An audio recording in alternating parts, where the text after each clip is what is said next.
So a big idea in math, and this is really important idea. These big ideas are really fundamental, but they are usually quite simple. But this big idea in math is this idea of an opposite opposite. Okay? And an opposite opposite will undo itself. So if I start with multiplication, okay, if I start with multiplication, if I do an opposite, I end up with divide.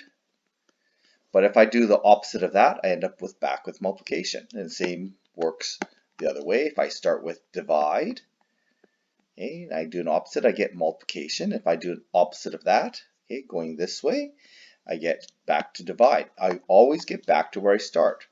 So for example, plus, I do an opposite, that's minus. If I do the opposite of opposite, I'm back to plus. This works for almost everything in math. Okay, it's a big idea in math. We can do this with even other operations. If I square something, if I do the opposite, I square root.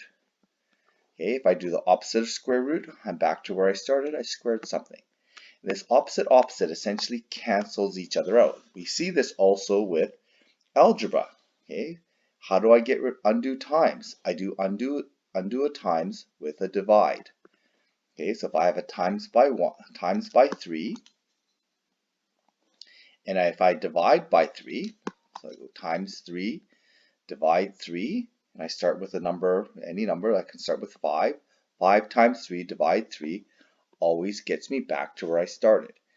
Opposites cancel out, opposites undo each other. Okay, so we want to make sure that we understand this big idea. Most of you understand this, but this big idea is very important in math, and we start seeing this more formally in our mathematics.